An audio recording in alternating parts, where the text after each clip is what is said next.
Que a gente sonhe coletivamente. Que a empresa olhe para as pessoas. Que tenhamos colegas com quem dividir e gestores com quem contar. Que saúde mental não seja assunto para mais produtividade. Que eu nunca mais receba mensagem aos domingos. Que a gente possa trabalhar menos. Que a comunicação seja clara. Que o ambiente seja bom e o salário seja só um detalhe. Olá, pessoal! Eu sou a Natália Roberto. E eu sou a Isabela Ianelli. Bem-vindas e bem-vindos ao podcast das emoções e bem-vindos ao último episódio de uma série chamada Tudo o que você gostaria que seu RH soubesse, que foi toda baseada numa pesquisa que nós fizemos na internet para investigar qual é a relação entre trabalho e saúde emocional dentro das empresas brasileiras. Essa pesquisa investigou 4 temas diferentes: burnout, relações, sentido do trabalho e o tema desse episódio de hoje, que é Empresa dos Sonhos. Ufa! Isso que a gente acabou de ler logo no comecinho são os sonhos que a gente recebeu nessa pesquisa, tão bonitos, né, Bela? Nossa, que a gente possa sonhar coletivamente, isso diz tanto sobre o episódio de hoje, né? Eu acho que esse aqui é o episódio pra cima, né, Nath? Chega de falar de problema. É. Já falou um pouquinho de problema também? A gente vai ter que falar um pouquinho de problema hoje, sinto muito. Mas hoje é dia de sonhar, porém com os pés bem fincados no chão, porque o que a gente tem visto, né, desde que a gente começou a olhar para essa pesquisa e nos tantos trabalhos que a gente tem feito dentro das empresas, de fato nos mostra um cenário bem preocupante, né, Bela? A gente já falou isso aqui, a gente tem falado isso aqui desde o primeiro episódio. Ao mesmo tempo, ainda que a gente entenda que essa questão é uma questão estrutural, que tem raízes profundas e, portanto, uma solução realmente transformadora precisaria ser igualmente profunda, tem muita coisa que dá para fazer, né, Bela? Você concorda? É muito complexo, é muito profundo o buraco, mas é trabalhável. Isso. Ao longo desses 3 episódios, a gente ouviu muito isso do Paulo, do Gustavo, do professor Ricardo. A gente ouviu possibilidades, a gente ouviu que temos uma certa liberdade, mas a gente tem essa liberdade também para mudar o contexto todo, né? Que tá difícil. É quase que como assim, a gente sabe que não vai dar para mudar o mundo em 30 dias,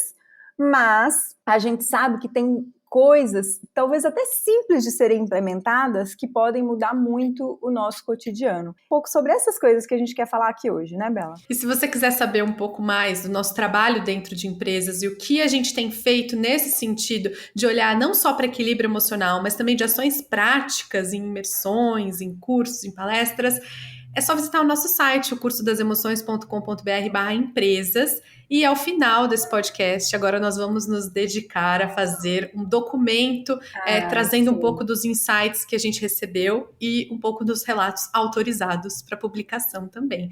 Então, acho que pode ser de bom uso dentro da sua empresa. Então vamos lá. Primeiro a gente quer explicar um pouquinho o que a gente tentou investigar na pesquisa em relação a esse tema, a Empresa dos Sonhos. Então nós fizemos 2 perguntas em relação a esse tema. A primeira pergunta foi uma pergunta fechada, em que os participantes poderiam escolher 4 entre 10 dos pontos que nós listamos. E a pergunta era a seguinte: o que não poderia faltar na empresa dos seus sonhos? Agora eu vou ler todos os pontos que nós listamos e depois a gente vai discutir quais foram os mais escolhidos. Então nós listamos flexibilidade no horário de trabalho, sentir que tem um trabalho significativo, liderança parceira, ambiente acolhedor a erros e acertos, autonomia na gestão das tarefas, remuneração acima da média, planejamento bem executado e definição clara de tarefas, quantidade de trabalho compatível com a realidade, pacote de benefícios acima da média, prioridade de agenda para pais e mães. A ordem que eu li aqui não é a ordem que estava na pesquisa. Então, o resultado é super interessante para a gente, porque os 4 pontos listados como os mais importantes pela grande maioria das pessoas, né, tem um salto ali depois para os próximos, são, nessa sequência, flexibilidade no horário de trabalho, sentir que tem um trabalho significativo, ter uma liderança parceira, e estar num ambiente acolhedor aos erros e aos acertos. E aí, assim, o nosso primeiro grande insight foi que essa nossa pequena pesquisa reflete o todo, porque a gente tem olhado para outras pesquisas sobre saúde emocional no trabalho, e é claro que ninguém quer dizer aqui que o dinheiro não é importante. A gente sabe que o dinheiro é importante, a gente já fez até um podcast falando sobre isso, mas eu acho que o nosso ambiente de trabalho está tão confuso que as pessoas estão pedindo, assim, pelo mínimo, sabe? Elas antes de falarem assim, eu quero ter uma remuneração acima da média, elas estão falando quanto esse ambiente vai me consumir. Eu quero um ambiente que não me consuma, eu quero um ambiente que eu consiga respirar, que eu consiga... Ser humana, né, Bela? Isso, essa é a palavra. Eu acho que esses 4 pontos nos trazem 2 palavras importantes, assim. A primeira é humanidade, e é o primeiro ponto que a gente vai discutir aqui hoje. E a segunda é dignidade, né, Bela? Eu acho que esses 4 pontos nos dizem, assim, que o que a gente está querendo é um ambiente humano e um ambiente digno, que nos ofereça uma dignidade para viver a vida, né, com todas as outras camadas que ela tem para além do trabalho. E é tão bonito que esses pontos da empresa dos sonhos, eles conversam com os pontos que a gente conversou no primeiro episódio com o Paulo, no segundo episódio com o Gustavo e no terceiro episódio com o professor Ricardo, né? Quando eu ouço flexibilidade no horário do trabalho e um ambiente acolhedor a erros e acertos, eu vejo isso um baita antídoto para o burnout. Eu acho que boa parte da nossa exaustão, ela pode ser diluída quando a gente trabalha em ambientes que têm esses pontos florescendo, né? Sentir que tem um trabalho significativo está totalmente relacionado ao que a gente discutiu no último episódio sobre o sentido do trabalho com o professor Ricardo Frugoli. E liderança parceira tem tudo a ver com um podcast lindo que a gente gravou com o Gustavo Gitti, que foi sucesso de audiência aqui nesse podcast, que é, assim, basicamente o que faz a gente feliz é ter boas relações, né? Então a gente precisa construir isso no trabalho também. A gente fala sobre tudo isso nos outros episódios, vale a pena voltar. Saiu uma pesquisa, um relatório da Gallup agora, dizendo que a gente passa ao longo da vida, numa média, 82 mil horas no trabalho. Esse número ele é muito impactante, né? Eu ainda fiz a conta em anos.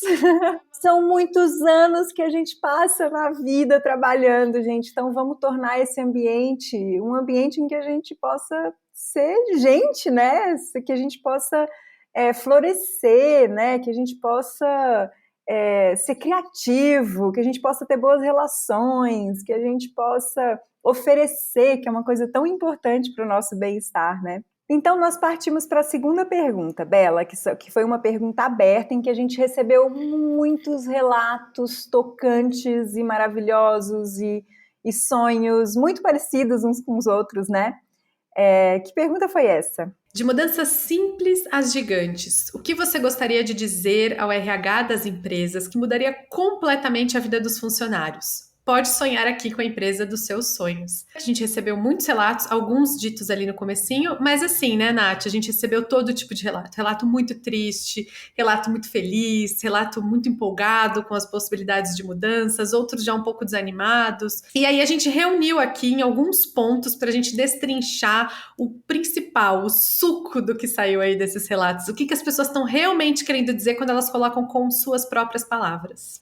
Nós vamos trazer esses pontos, assim, os 4 pontos principais que foram de alguma forma ditos nos relatos. Um dos pontos que mais apareceu foi essa questão que a gente já contou aqui logo no começo, que é quase que como se a gente estivesse querendo voltar algumas casas. A gente está pedindo empresas mais humanas. Uma compreensão de que a nossa vida vai muito além do trabalho, que a nossa energia oscila, que os nossos filhos ficam doentes, que temos noites mal dormidas, dias de mais produtividade, dias de menos produtividade, e que temos outras muitas atividades para além do trabalho, né, que nos nutrem, que ocupam os nossos desejos, as nossas vontades. E aí a gente vai tentar discutir cada um desses pontos, trazendo questões importantes, problemas que surgem nesses pontos e tentando trazer sempre bons exemplos. Às vezes a gente não vai conseguir, né, Bela? Mas a gente vai tentar. Qual que é o problema desse ponto, Bela? Nossa, o problema desse ponto, dessa humanização tão necessária, que que todos nós estamos sentindo falta nos ambientes corporativos,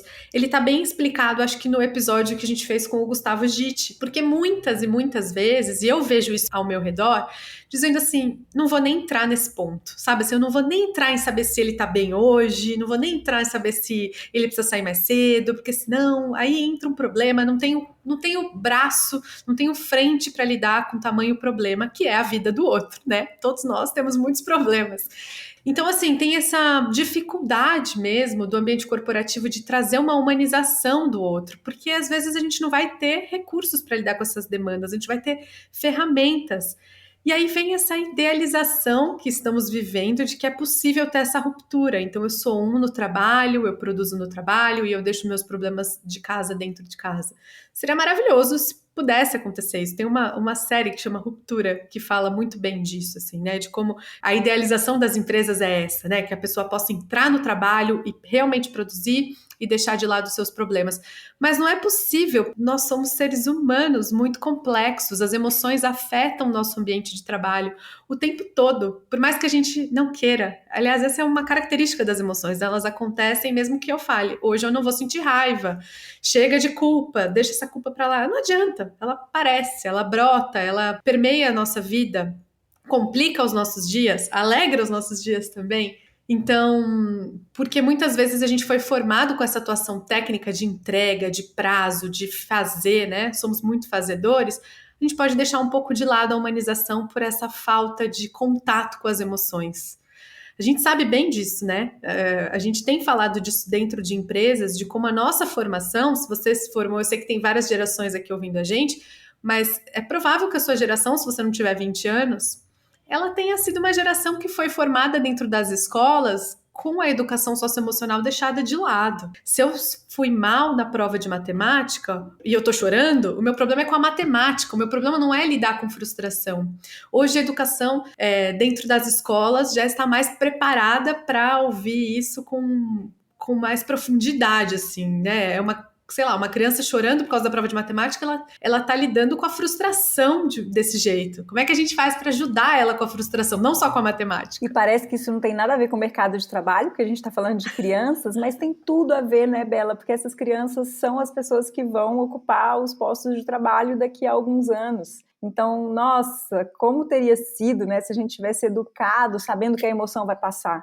Eu acho que isso teria um impacto muito grande, né, no nosso trabalho. E a gente está tentando um pouco correr atrás disso agora, assim. Eu acho muito bonito, assim, o movimento que as empresas estão fazendo, honestamente. Eu acho que, assim, ainda que estejamos todos um pouco perdidos, sem saber como fazer isso, sem saber por onde começar, a gente tem visto muitos movimentos de empresas interessadas nisso, né, em olhar para isso. Bom, se a gente não aprendeu isso na escola, como é que a gente pode aprender isso agora? Porque isso está impactando aqui o nosso ambiente, né? Me toca muito quando você diz isso, assim, que às vezes o líder, ou o RH, né, ou a alta liderança, não vai nem entrar nesses problemas pessoais daquela pessoa, porque ele não sabe como resolver aquilo. E aí, não é porque essa pessoa não queira ajudar o funcionário dela, né, a pessoa que está ali na frente dela. Já experimentaram pedir ajuda para as pessoas? Elas florescem, assim, a gente sempre quer ajudar. Às vezes a pessoa está sem brilho no olho, aí você fala assim, nossa, estou precisando de uma ajuda aqui, e a pessoa, o olho dela brilha, porque ela fala, bom, agora eu tenho alguma coisa para fazer, né? Então não é porque aquele líder não quer ajudar a pessoa que está ali na frente dela, é porque muitas vezes a gente não sabe como fazer isso, porque a gente está num ambiente tão fechado, que funciona, né? A gente já falou isso aqui algumas vezes, no primeiro episódio a gente fala sobre isso, que a liderança, o RH, muitas vezes está num lugar muito solitário, né?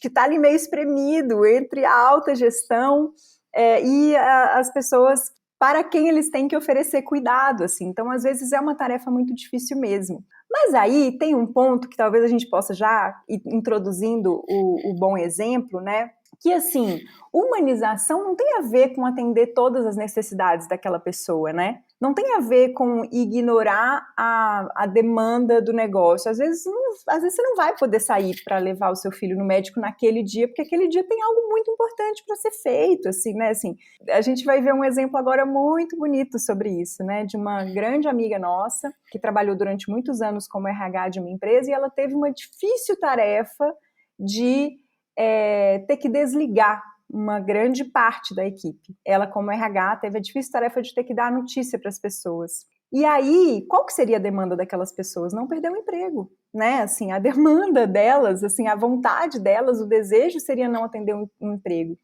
Infelizmente, a Pri Almeida, que é essa pessoa que vai contar essa história pra gente, ela não tinha como atender aquela demanda, mas ainda assim ela poderia fazer aquilo de uma forma humana, considerando que tem uma pessoa ali na frente dela, uma pessoa que tem desejos e necessidades e um contexto de vida específico, né? Que cada pessoa que ela teria que desligar teria um contexto diferente, assim.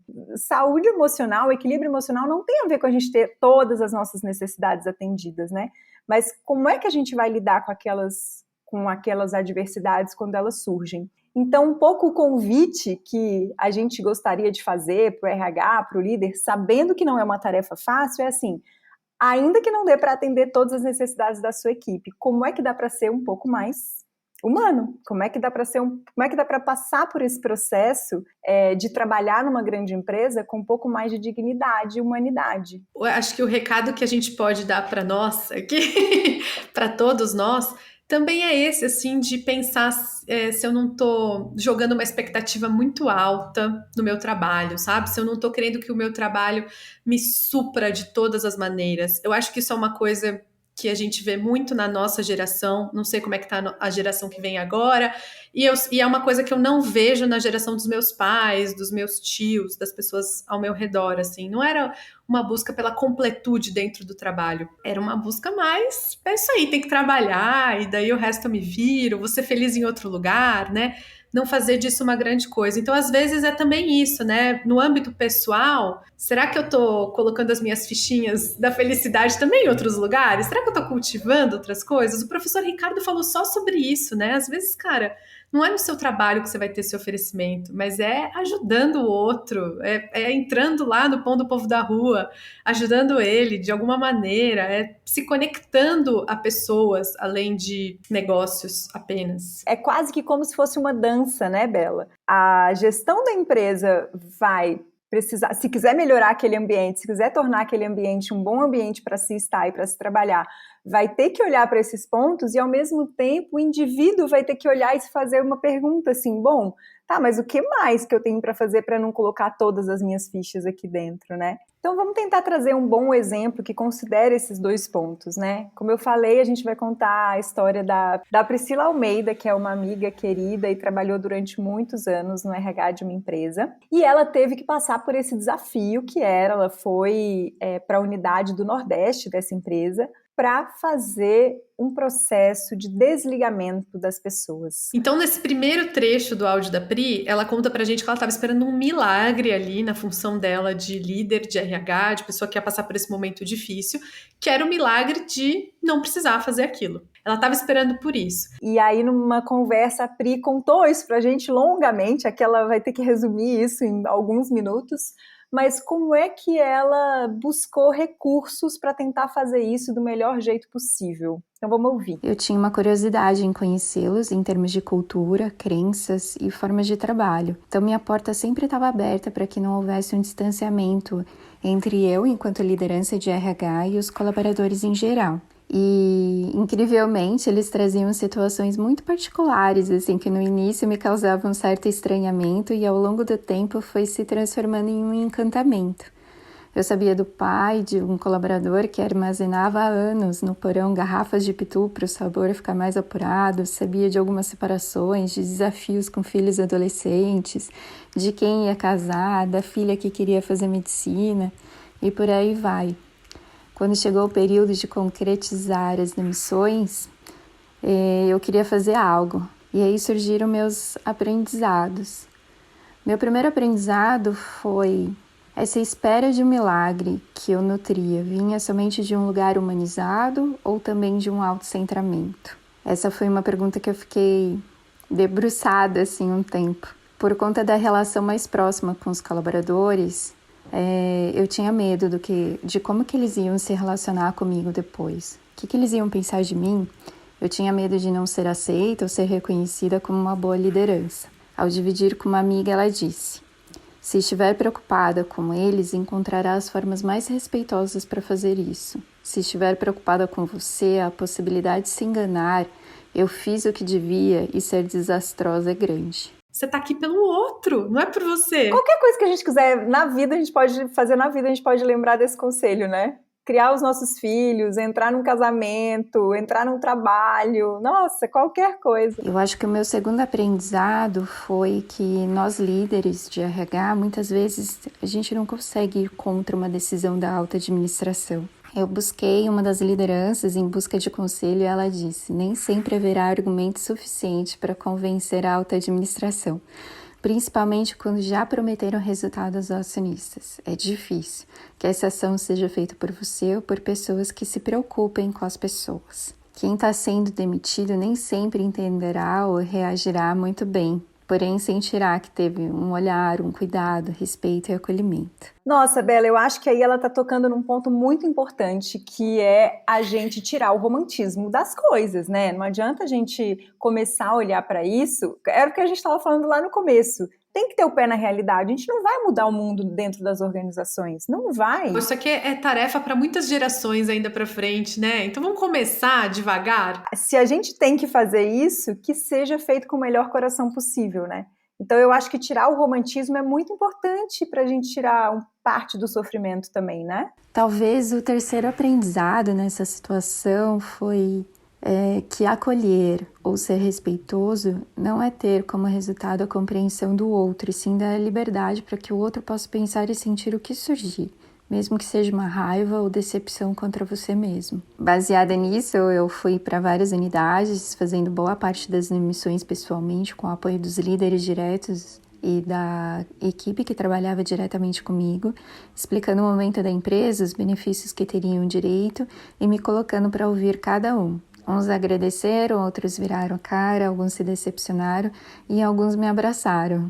O desafio não é só o ato de demissão, para quem é demitido e quem faz a demissão, mas também a insegurança que se instala com quem fica. E falando sobre quem fica depois de um processo como esse de demissão em massa, me surgiu o quarto aprendizado, a importância da transparência e de dizer a verdade. Eu tenho a impressão de que quem atua no RH é como se estivesse no meio de um sanduíche, sendo pressionado pela alta administração e pelos colaboradores. Foi então que criamos espaços para escutar, independente do que surgisse.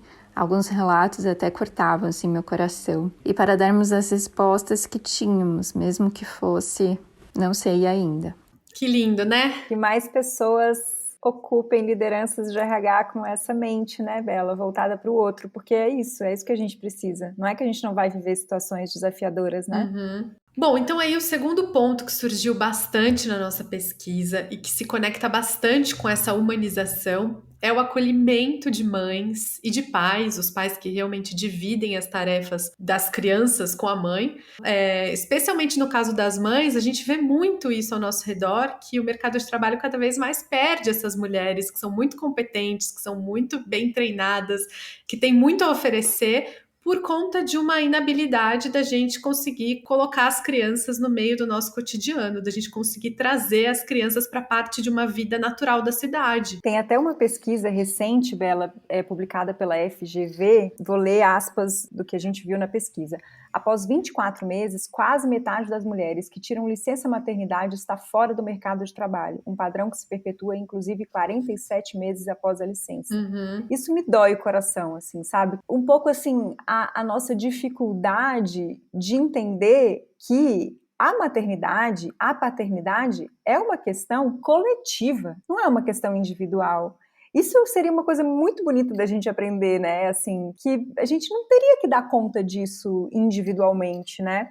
A gente já viu mais de uma vez relatos de pessoas de alta liderança entendendo que isso definitivamente não é uma questão da empresa, né? Quando, na verdade, a gente poderia dar um passinho para frente, né? E olhar isso como coletivo. E olhar essa mãe como super importante para aquele ambiente. Essa pessoa, né? Que tem um filho, que tem um outro a fazer. Como é que a gente faz a vida dela um pouco mais fácil nessa empresa? Como que a gente traz isso aqui, gente? É um assunto assim longo, né? É um assunto que a gente não vai mudar rápido. Aliás, Bela, tem um relato muito tocante na nossa pesquisa, que é um exemplo do que a gente viu nesse dado que a gente acabou de ler da FGV. Eu vou ler rapidamente o relato. É de uma pessoa que diz assim: na empresa anterior, várias mães que saíram de licença maternidade foram demitidas imediatamente no retorno. Somente do time que eu trabalhava foram 3, pelo menos 70% das que engravidaram no período. Uma chefe, numa reunião, pediu que todos cancelassem as férias a 10 dias delas iniciarem, já que a meta do setor não estava batida. As pessoas tinham viagens compradas. Essa mesma chefe chamava o time de incompetente em diversas reuniões com tom de voz alterado. Gente, esse é um baita exemplo de uma coisa que uma vez eu chamei de ignorância emocional nas empresas, né? Porque eu consigo entender, assim, que essa chefe tá tão demandada, porque ela talvez nem veja a gravidade da postura dela, né? Ela nem perceba como isso influencia em toda uma sociedade. Agora, você imagina, a gente tá falando de mães aqui, né? Você imagina para uma pessoa que tem filho, que provavelmente planejou as férias, pensando nas férias da escola, pensando nas férias nas férias das pessoas que ela tem de rede para ajudar, se ela tem uma mãe que ajuda, se ela tem uma vizinha que ajuda, e aí, de repente, ela tem um problema para lidar, porque ela tinha, 15 dias de férias agendado e ela não tem mais daqui a 10 dias. É uma desconexão, né, que é um ponto que em todos os podcasts a gente tocou nesse ponto da desconexão, né? Cara, isso da criança é muito comum, sabe? Ainda mais no Brasil, ainda mais em São Paulo, né? Porque eu acho que ainda em alguns lugares as pessoas ainda têm uma comunidade mesmo, mais unida, que consegue ali educar a criança, todo mundo mais junto aqui. Só que aqui é tudo muito individual, e se você tá numa cidade urbana como São Paulo, você vê isso ao seu redor, né? É um problema seu. Onde é que foi que a gente perdeu esse bonde, assim, que a gente achou que a gente vai resolver a nossa vida sozinho, assim, né? Tipo assim, tem um prédio de pessoas. Num prédio, sei lá, tem 20 apartamentos. Daqueles 20 apartamentos, provavelmente tem umas 10 crianças vivendo, assim, né? E aí, cada mãe faz o almoço da sua criança. Como é que a gente não repensa isso, né? Eu posso fazer almoço uma vez por semana e todas as crianças vêm comer na minha casa.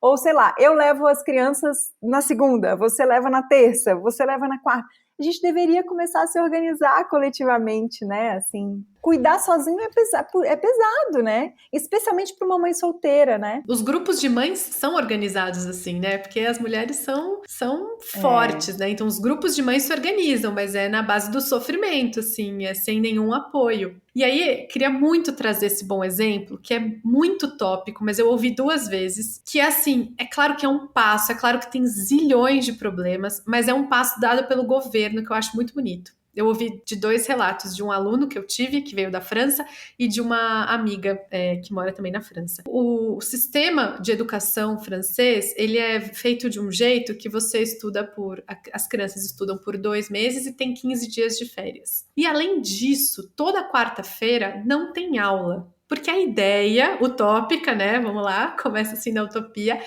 é que a criança não seja parte da vida dos pais apenas no final de semana. É que a criança tenha uma convivência com os pais dentro do trabalho deles, dentro da vida real deles. Passar uma quarta-feira com seu pai ou com a sua mãe. Então, assim, é super bonita essa ideia, porque é uma ideia de colocar a criança no meio da vida real. Se você vai hoje num café em São Paulo, você não vai ver criança, porque criança tá na creche, criança tá na escola, né? Você vai ver até uma mãe, mas a criança tá dando uma gritadinha, daí as pessoas estão olhando meio torto, assim.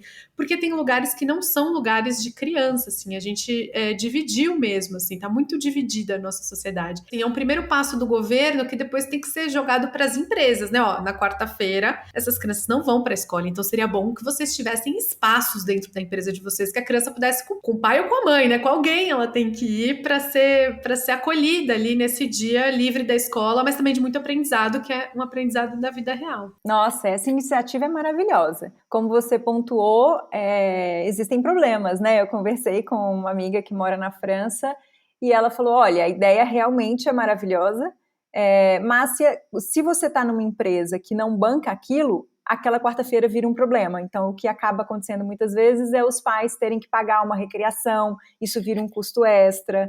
Essa questão das férias também vira meio que um problema se a empresa não entende aquilo. O problema é sempre jogar pro individual, né? Se você joga pro individual da pessoa, daí você ferra a pessoa de todos os jeitos. Mas essa ideia de como é que a gente traz as crianças mais para a responsabilidade de todo mundo, isso é muito bonito. Aí, vocês que estão nos ouvindo, se quiserem nos mandar bons exemplos em relação a isso, porque foi difícil, né, Bela, a gente encontrar assim, alguma empresa que realmente esteja fazendo algo que de fato acolha as mães. Assim, a gente viu grupos de mães, a gente viu empresas que têm espaços, mas sempre tem problemas, assim, nada que realmente acolha a necessidade das mães e dos pais. Isso, e mais, se você tem um relato, né? Porque às vezes a gente ouve de ver uma matéria, mas a gente não tem um relato de uma pessoa que tá lá dentro e diz, sim, realmente, eu sou muito apoiada nisso. Então, se você sabe de uma empresa que faz algo muito legal, conta pra gente que a gente tá querendo saber. E aí, já que a gente tá falando de acolhimento de mães e pais, a gente vai entrar num tema que também aparece na pesquisa e que tem a ver com isso, que é diversidade e inclusão dentro das empresas. E aí, para contar um pouquinho sobre isso, nós convidamos uma amiga, a Inara Sanches, da Outra Consultoria, que é especialista nesse tema, e a gente perguntou para a Inara por que a empresa dos sonhos é uma empresa com diversidade e inclusão. Oi, Nath e Isabela, tudo bem? Prazer estar aqui falando com vocês. E essa é uma boa pergunta. Primeiro, vamos começar aí conceituando brevemente essa questão. O que é ter diversidade e inclusão? Ter diversidade é ter pessoas diferentes, seja em termos de raça, etnia, gênero, orientação sexual, diversidade física, crença, religião, estado civil, formação acadêmica, nacionalidade e assim por diante. É uma foto que nos mostra a representatividade de pessoas que eu já tenho na empresa. Já a inclusão é como se fosse um filme disso.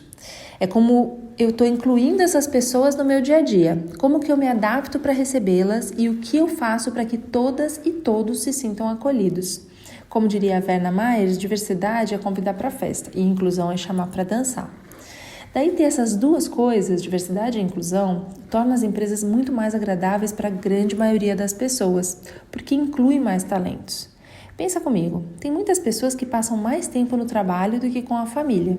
Então você ter um ambiente acolhedor é hoje o grande diferencial na competição por talentos entre as empresas. Além disso, ter um time diverso e inclusivo colabora com a diversidade de pensamentos, traz inovação e mais abertura para a criatividade e para novas ideias, o que também é super importante. Por último, uma empresa que investe em diversidade e inclusão está fazendo a coisa certa, está zelando por um mundo melhor, considerando mais pessoas, permitindo acesso ao mundo corporativo para quem muitas vezes não tem. No final, falar sobre diversidade é tocar em temas desconfortáveis, mas também é trazer temas não triviais para a mesa. É um pouco como sair do esperado, permitir que todos sejam autênticos. Eu não sei vocês, mas para mim, uma empresa que preza e estimula a autenticidade e acolhimento me parece ser algo muito próximo de uma empresa dos sonhos, vocês não acham? Eu acho, Nara, sim! E eu amei isso que ela trouxe, diversidade é chamar para festa, inclusão é chamar para dançar. Nossa, que imagem boa! Ficou fácil de entender agora, né? Um outro ponto que aparece muito, né, nos relatos é a questão da flexibilidade e ter mais tempo livre. Gente, isso foi o primeiro dos pontos.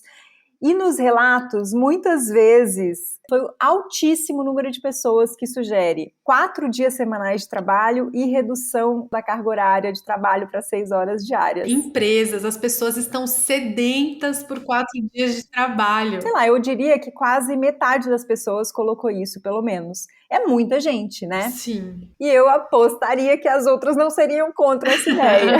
Sim. Será que essas pessoas estão sonhando demais? Será que isso é muito utópico? Será que isso cabe na nossa sociedade? Isso é possível? Quais são os problemas disso, né? Aí a gente foi assistir a um TED de uma economista, pesquisadora, que tem ajudado empresas a implementarem 4 dias de trabalho. O nome dela é Juliet Score. E o TED é muito interessante, porque ela aponta isso como quase que um caminho sem volta, sim, mas ela aponta também todos os problemas. Então ela faz isso com bastante pé no chão, assim. E aí eu vou listar aqui os pontos mais importantes que ela traz. Primeira coisa, ela fala: eu tenho estudado as relações de trabalho desde os anos 80 e eu nunca vi uma situação tão assustadora como a de agora. E aí, o que ela diz é que, especialmente nos Estados Unidos, começou a acontecer um número muito alto de pedido de demissão, que atingiu um nível recorde, que em resposta as empresas começam a repensar essas estratégias para reter os funcionários.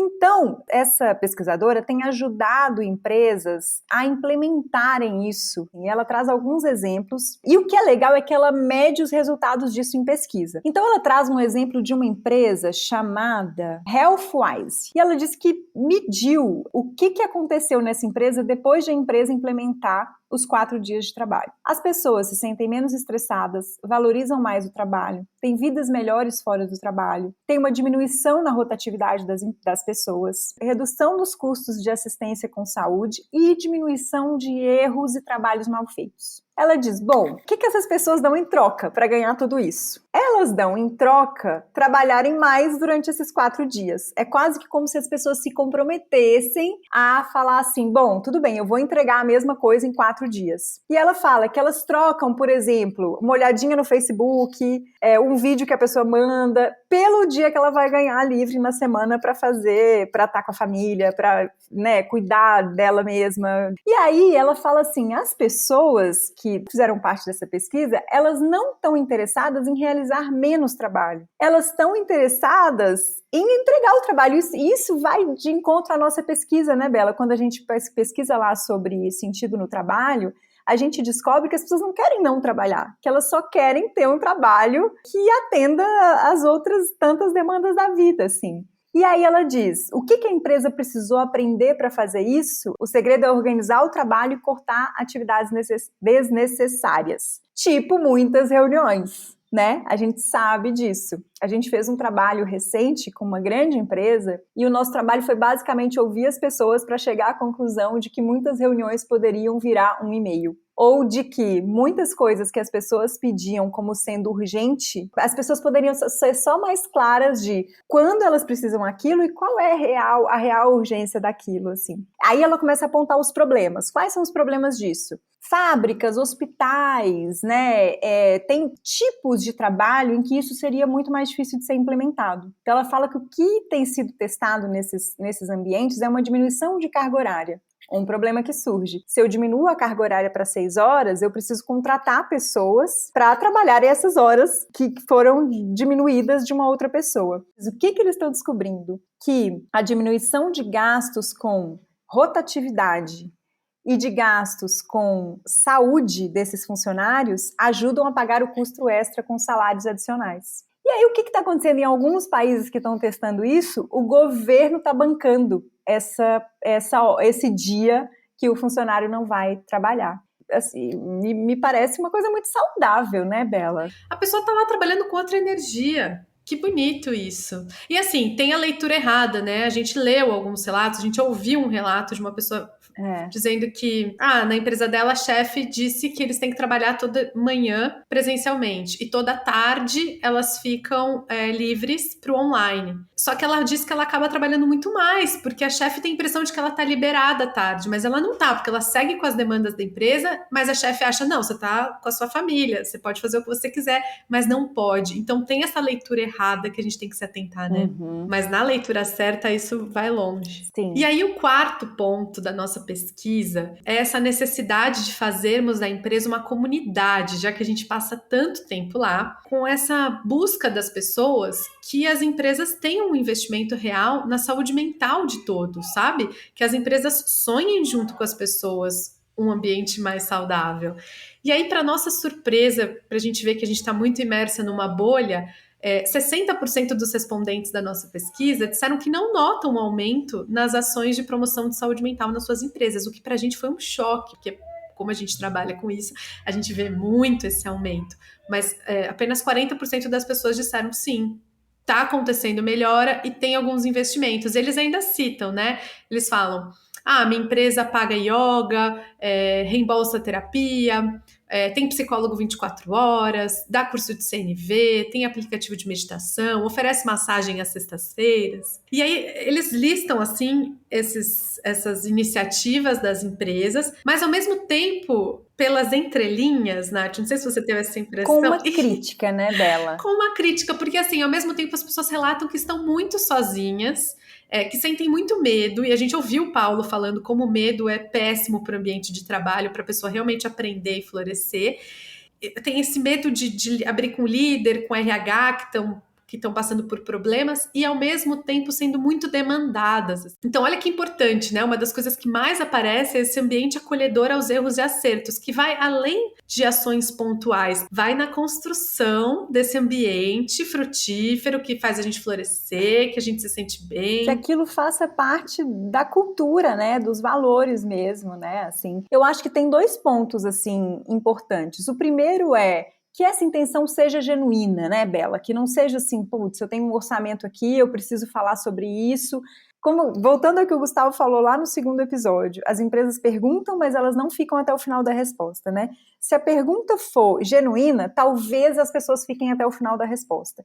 E se elas ficarem até o final da resposta, elas vão começar a entender, bom, não adianta eu oferecer isso tudo aqui e continuar pedindo para as pessoas preencherem um relatório às 8 da noite, e eu como líder continuar mandando e-mail às 10 da noite, que a gente possa começar a olhar para isso como o chão que a gente vai pisar, assim, né? E o segundo ponto é continuidade, né, Bela? Que essas coisas possam ter continuidade dentro das empresas, né? E assim, para nossa surpresa, a gente recebeu bons exemplos, sabe? Além desse exemplo assim geral, a minha empresa dá curso, a gente recebeu alguns exemplos que estão dentro das ações das empresas que a gente achou muito bonitos e válidos de compartilhar aqui com vocês. Então, olha só, uma pessoa citou uma prática muito legal que a empresa dela tem, que é mediar as reclamações dos clientes. Então, a reclamação do cliente nunca vai diretamente para ela, vai para o líder dela, que vai saber o melhor momento de passar para ela, não com a intenção de punir, mas com a intenção de medir as palavras, com a intenção de que a gente sabe muito bem que a hora da emoção tem esse período refratário, que a gente tem raiva, a pessoa vai lá e fala de qualquer jeito, a pessoa acha que tem razão, tal, para os 2 lados. Então, isso é uma prática sensata de saúde mental, né? Eu evito que o meu colaborador, que o meu funcionário se desgaste, porque às vezes a pessoa estava nervosa. Prática maravilhosa, meu Deus.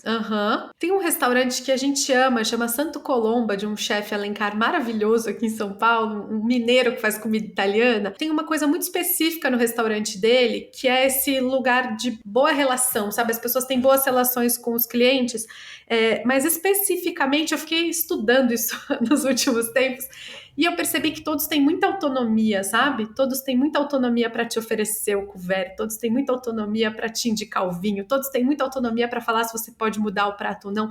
Mesmo a pessoa que tá chegando, que eu vi um garçom que tava chegando e eles meio que treinando o garçom, sabe? Dando essa dignidade, né? Escuta, você é uma pessoa aqui também. Pode falar o que você acha, vamos com a gente. Fui uma vez só com vocês, mas eu notei isso que você traz, assim, como eles trabalham com alegria. É tão legal quando você chega num lugar que as pessoas trabalham com alegria, né? Isso é saúde mental. Isso sim.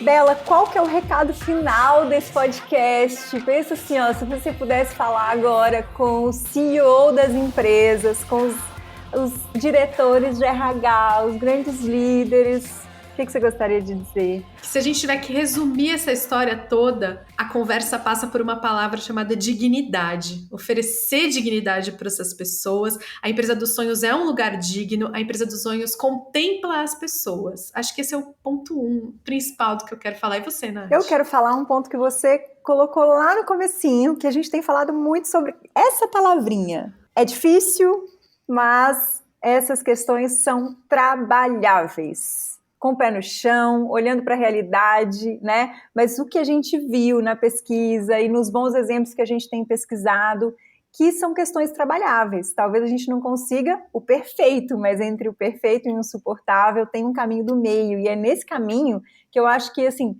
todos nós temos que querer sonhar nesse caminho, né? Porque aí a gente vai sonhar coisas que são possíveis de serem implementadas. A Juliette Score fala isso no TED dela, que ela fala assim, hoje a gente está fazendo isso empresa a empresa. E é um começo fazer empresa a empresa, né? Talvez a gente não vai conseguir fazer isso de uma forma macro ainda, né? mas a gente pode fazer empresa a empresa, pegando realidade a realidade. Qual que é o ponto que mais pega aqui? Aí a gente vai trabalhar esse ponto. E são trabalháveis, porque a gente começa a rever os nossos hábitos. E é isso que vai mudar, né, Bela, o dia a dia. Então, se você é líder, se você trabalha no RH, se você é funcionário e se você acompanhou esses nossos 4 episódios, saiba que isso aqui é só um recorte de uma pesquisa constante que estamos fazendo e que vamos reunir no nosso site em ocursodasemoções.com.br/empresas, e a gente segue aberta para conversar com vocês e dividir o que a gente tem aprendido diariamente nesse tema de saúde emocional do trabalho. Até breve. Tchau, tchau. Tchau, tchau. There's change coming.